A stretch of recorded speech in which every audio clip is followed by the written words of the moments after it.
कि आसिम मुनीर ने पाकिस्तान की कहा जा रहा है कि इंटरनेशनल तरीके से बेइज्जती कराई है। क्या कराई? जर्मनी में आयोजित म्यूनिख सिक्योरिटी कॉन्फ्रेंस में पाकिस्तान के army chief field marshal Asim Munir को एंट्री के दौरान सुरक्षा अधिकारियों ने रोककर अपना आईडी कार्ड सही ढंग से दिखाने को कह दिया।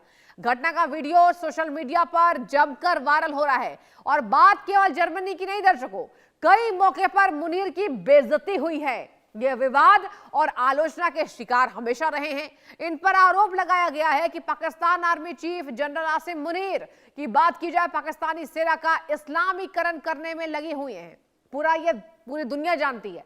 पाकिस्तान सेना की मीडिया विंग आईएसपीआर के महानिदेशक लेफ्टिनेंट जनरल अहमद शरीफ ने जब इस बारे में पूछा गया उनसे, तो उन्होंने इस्लाम न केवल सैनिकों के विश्वास का अभिन्न अंग है ये बोला, बल्कि सेना के प्रशिक्षण का भी हिस्सा है।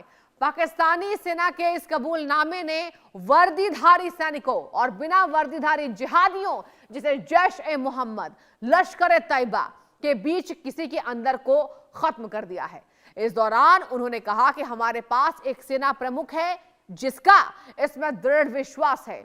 गहरी धार्मिक आस्था वाले मुनीर ने केवल एक सैन्य नेता के रूप में ही नहीं बल्कि एक धार्मिक नेता के रूप में भी छवि बना ली है। इसके अलावा ये कई मौके पर खुद को मेडल देने, इमरान के साथ टकराव इनकी होती है, परमाणु बम की धमकियों से भी मजाक का विषय बने हैं। पाकिस्तान में ही कई लोगों को मानना है कि जनरल मुनीर ने राष्ट्रवाद को धार्मिक प्रतीकों से इस तरीके से मिला दिया है जिससे सेना का अनुशासन कमजोर होता है। और एक खास रिपोर्ट हमने तैयार की है, आइए आपको दिखाएंगे। पाकिस्तान की भारी बेइज्जती, आसिम मुनीर से मांगा गया आईडी कार्ड, पाक आर्मी चीफ की जर्मनी में फजीहत। जर्मनी में आयोजित म्यूनिख सिक्योरिटी कॉन्फ्रेंस में पाकिस्तान के army chief field marshal Asim Munir को एंट्री के दौरान सुरक्षा अधिकारी ने रोककर अपना आईडी कार्ड सही ढंग से दिखाने को कहा। घटना का वीडियो सोशल मीडिया पर वायरल हो चुका है, आप पूरा वीडियो देखिए। दरअसल आसिम मुनीर अपने प्रतिनिधिमंडल के साथ सम्मेलन में शामिल होने पहुंचे थे। एंट्री गेट पर तैनात एक सुरक्षा अधिकारी ने देखा कि उनका नाम ठीक से नहीं दिख रहा है। वायरल वीडियो में अधिकारी अपने बैज की ओर इशारा करते हुए मुनीर से कहते हैं, आप अपना आईडी सामने की ओर कर लें। यह घटना उस समय हुई जब मुनीर म्यूनिख सिक्योरिटी कॉन्फ्रेंस में शामिल होने पहुंचे थे। अधिकारी खुद अपने बैज पर टैप करते हुए मुनीर को भी वही करने का इशारा करता है। यह सब कॉन्फ्रेंस के प्रवेश द्वार से कुछ ही कदम की दूरी पर हुआ। इसी बीच जर्मनी में स्थित एक सिंधी राजनीतिक संगठन जे सिंध मुत्ताहिदा महाज ने म्यूनिख सिक्योरिटी कॉन्फ्रेंस में पाकिस्तानी आर्मी चीफ के बुलाए जाने पर कड़ी आपत्ति जताई है। संगठन ने इसे गंभीर रूप से दुर्भाग्यपूर्ण बता दिया और अंतर्राष्ट्रीय संस्थाओं से इस पर ध्यान देने की अपील की। जेएसएमएम के कार्यकर्ताओं ने कार्यक्रम स्थल के बाहर विरोध प्रदर्शन भी किया। इन्होंने पाकिस्तान में कथित मानवाधिकार उल्लंघनों को लेकर अपनी आवाज बुलंद की। जेएसएमएम के चेयरमैन शफी बुरफत ने संयुक्त राष्ट्र, यूरोपीय संघ, जर्मन सरकार और अंतर्राष्ट्रीय मानवाधिकार संगठनों को संबोधित एक बयान में कहा कि उन्हें आसिम मुनीर की इस वैश्विक मंच पर मौजूदगी को देखकर गहरा दुख और आपत्ति है।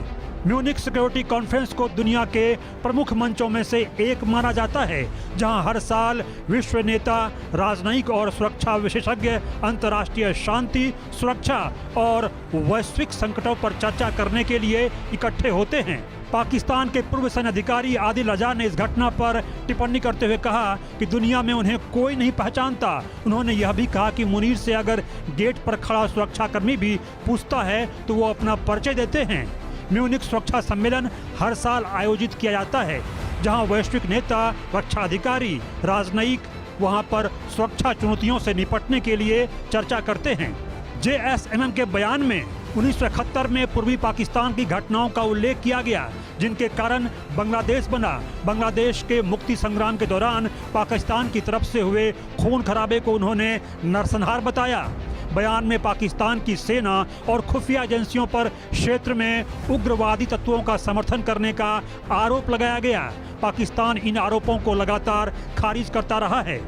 वैश्विक स्तर पर मुनीर की कई बार बेइज्जती हुई है वहीं घरेलू फ्रंट पर वो लगातार आलोचनाओं के शिकार हुए हैं। सबसे पहले उनके और इमरान खान के बीच मतभेद की खबरें आई थी। बाद में मुनीर को हटाए जाने को लेकर राजनीतिक बहस हुई। मुनीर की नियुक्ति के समय पाकिस्तान में भारी राजनीतिक ध्रुवीकरण था। विपक्ष और समर्थकों के बीच आरोप प्रत्यारोप चले। इमरान खान की गिरफ्तारी के बाद दंगे हुए। मानवाधिकार संगठनों और विपक्ष ने सेना और नेतृत्व की आलोचना की।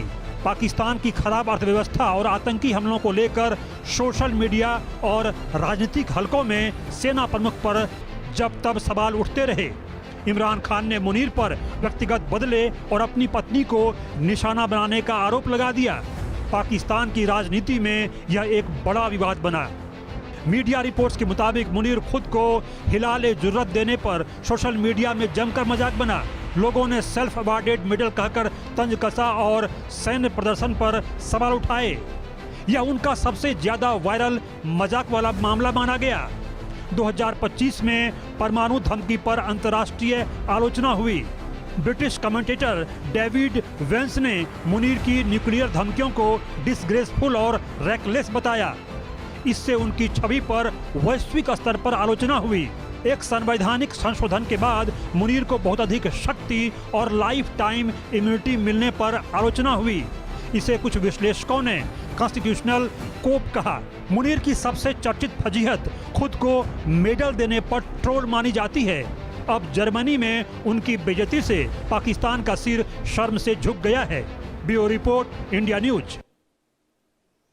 तो आपने देखा कि किस तरीके से जर्मनी में आसिम मुनीर की भयंकर बेइज्जती हुई है और अब आपको ग्राफिक्स के माध्यम से समझाएंगे मुनीर का हाल बेहाल है आखिर क्यों। देखिए यहां पर अगर बात की जाए तो पहली बार नहीं है दर्शकों की जब मुनीर इस तरीके से बेइज्जत हुए हैं। सेना को मजहबी दस्ते में बदलने के आरोप उन पर लगते रहे हैं कि सेना को वो मजहबी बना रहे हैं। इसके साथ मुनीर पर जिहादी जनरल होने के आरोप है। उन्हें कहा भी जाता है जिहादी जनरल। जी हां, जहां घरेलू फ्रंट पर भी फंसे हुए हैं मुनीर, घरेलू फ्रंट पर भी मुनीर घिरते नजर आते हैं। बलूचिस्तान और सिंध में अशांति फैलाने की वजह मुनीर माने जाते हैं। खैबर पख्तूनख्वा में भी अशांति की वजह मुनीर को बताया जाता है। रोज पाक सेना सुरक्षा बलों पर हमला होता है और कहा जाता है कि रोज पाकिस्तान सेना सुरक्षा बलों पर हमला होता है। यही वजह है कि मुनीर का हाल बेहाल है और इमरान को लेकर पक्षपात होने के भी आरोप इन पर रखते हैं। अब देखिए आपको बताएंगे कि आखिर आसिम मुनीर की इतनी बेइज्जती क्यों होती है। सेना को मजहबी दस्ते में बदलने के उन पे आरोप लगते हैं और इसी वजह से वो विवादों के घेरे पे रहते हैं। बता दें आपको, विवाद और मुनीर की फजीहत ये पहली बार नहीं है।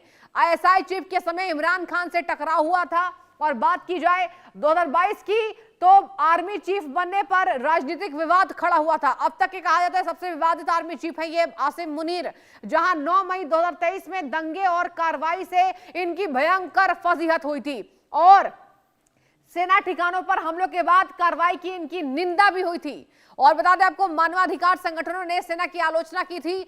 आर्थिक और कहा जा रहा है सुरक्षा हालात पर आलोचना भी इनकी की गई थी। आर्थिक और सुरक्षा हालात पर आसिम मुनीर की आलोचना भी की थी। यही वजह है कि बलूचिस्तान भी पीछे पड़ा है। आपको बता दें 2025 में खुद को मेडल देने पर ट्रोल हुए थे। खुद को जनाब ने मेडल दिया था और मुनीर की न्यूक्लियर धमकियों पर मजाक भी बनाया गया था। मुनीर लगातार न्यूक्लियर धमकी दे रहे थे, भारत को भी दे रहे थे और कहा जा रहा हमारा दबदबा कायम था, कायम रहेगा, कभी दबदबा ना हुआ ना होगा। अत्यधिक शक्ति लेने पर लोकतंत्र विरोधी इनके ऊपर आरोप लगे। तो मेरे पीछे जो आप तस्वीर देख रहे हैं स्क्रीन पर, यह जनरल आसिम मुनीर है, जिहादी आसिम मुनीर है। भयंकर बेइज्जती कराते हैं लेकिन सुधरते नहीं है। इनकी बेइज्जती जर्मनी में एक बार फिर से हुई है और बता दें आपको, यही वजह है कि एक बार हमने आपको बताना मुनासिब समझा कि आखिर आसिम मुनीर की इतनी भयंकर बेइज्जती क्यों होती है। कहा जा रहा है कि वो पाकिस्तान को और बर्बाद करके छोड़ेंगे। सिक्योरिटी गार्ड ने उनसे पूछ लिया, जनाब आईडी कार्ड कहां है आपका। भयंकर बेइज्जती। इससे बाद पाकिस्तान यहां पर भारत के सामने देखने की हिम्मत नहीं करेगा और हर मोर्चे पर भारत ने पाकिस्तान को पछाड़ा है। बात की जाए आसिम मुनीर की, उनसे आईडी कार्ड की मांग ही बताती है कि आखिर आसिम मुनीर और पूरे पाकिस्तान की विश्व भर में इज्जत क्या है।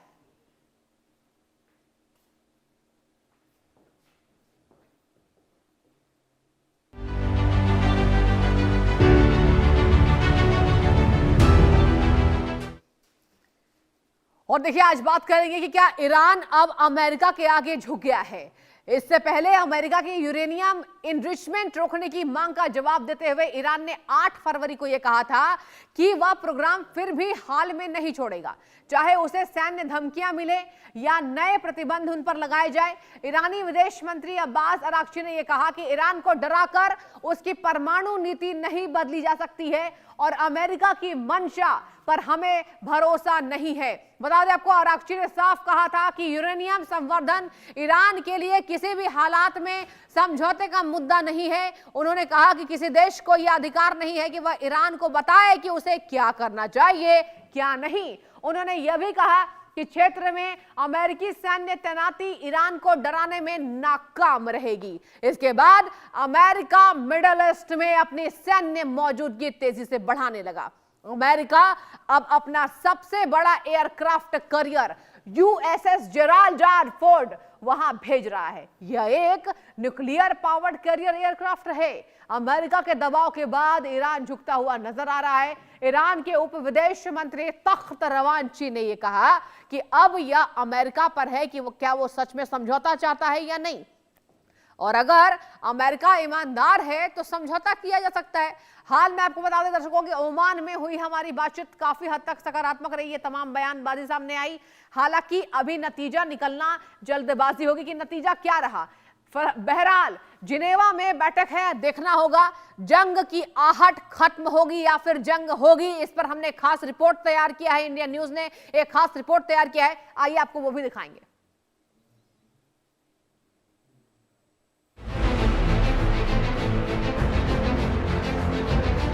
क्या ट्रंप के सामने ईरान झुक गया? क्या ट्रंप की शर्तों को मानेगा ईरान? क्या अमेरिका प्रतिबंध हटा लेगा?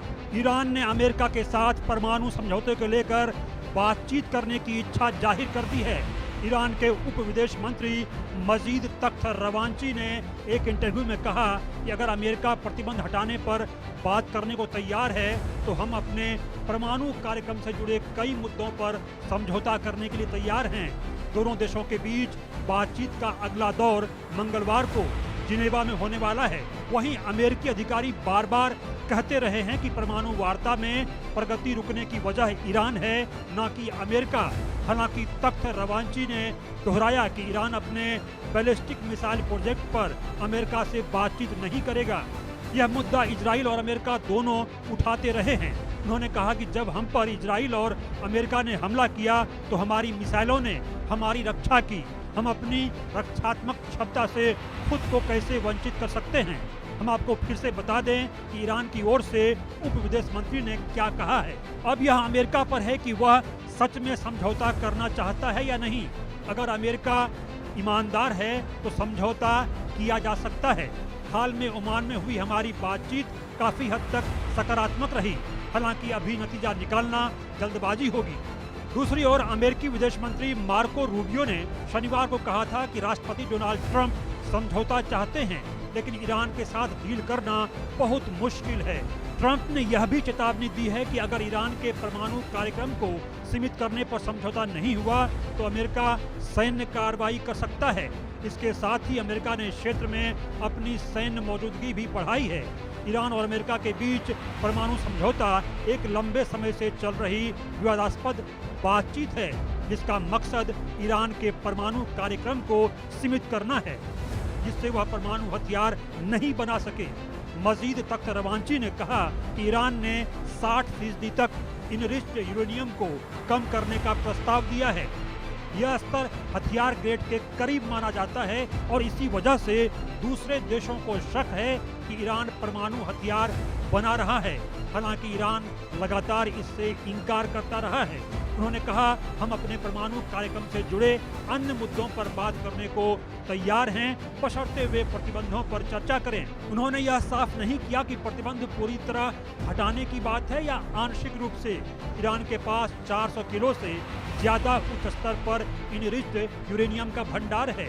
2015 के परमाणु समझौते के तहत उसने अपना यूरेनियम रूस भेजा था। इस बार क्या वह ऐसा करेगा, इस पर तख्त रवांची ने कहा कि अभी कुछ कहना जल्दबाजी होगी। रूस ने दोबारा यह सामग्री स्वीकार करने की पेशकश की है। मीडिया रिपोर्ट्स के मुताबिक तेहरान अस्थायी रूप से यूरेनियम इनरिचमेंट रोकने का प्रस्ताव भी दे चुका है। ईरान की एक बड़ी शर्त ये भी रही है कि बातचीत सिर्फ परमाणु मुद्दे पर हो। तख्त रवांची ने कहा कि उनकी समझ है कि अगर समझौता करना है तो फोकस परमाणु मुद्दे पर ही रहेगा। ईरान और अमेरिका के बीच चल रही परमाणु समझौते की बातचीत में बैलिस्टिक मिसाइल प्रोजेक्ट सबसे बड़ा विवाद का मुद्दा बन गया है। ईरान इस पर बिल्कुल भी समझौता करने को तैयार नहीं है और इसे अपनी रेड लाइन मानता है। ईरान का कहना है कि यह उसके बैलिस्टिक मिसाइल प्रोग्राम रक्षा के लिए जरूरी है।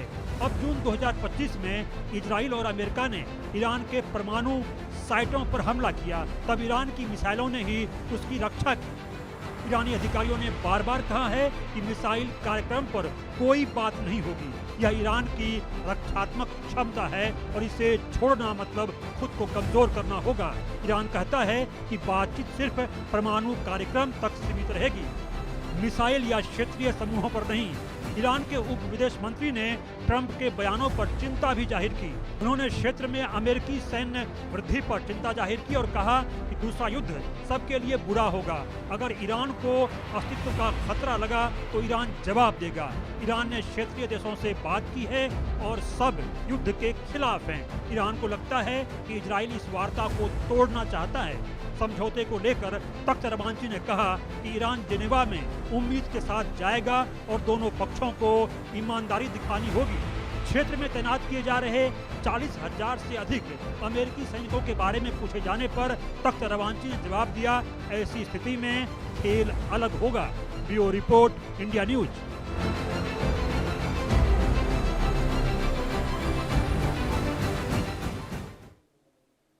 तो देखिए, आपको हम लगातार बता रहे हैं कि आखिर क्या वो वजह है कि अमेरिका वर्सेस ईरान के बीच में ये समझौता नहीं हो पा रहा है। एक बार आपको फिर से समझाएंगे कि कहा जा रहा है कई ऐसे मोर्चों पर ईरान जो है अमेरिका को यह कह रहा है कि अमेरिका कहीं ना कहीं हस्तक्षेप कर रहा है। देखिए, समझौते के लिए हर शर्त है, पहले संवर्धित यूरेनियम को हटाना, ये पहला समझौता है। बता दें आपको, ये पहला शर्त है। लंबी दूरी की मिसाइलों की संख्या सीमित करना दूसरी शर्त है और क्षेत्रीय प्रॉक्सी बलों को मदद देना बंद करना पड़ेगा। ईरान बोला था, डराकर हमसे कुछ नहीं करवा सकते हो। यूरेनियम एनरिचमेंट पर पूर्ण प्रतिबंध लगाना होगा। समझौते के लिए क्या ये शर्त आपको बता रहे हैं, पहले से संवर्धित यूरेनियम को हटाना पड़ेगा, लंबी दूरी की मिसाइलों की संख्या सीमित करना पड़ेगा।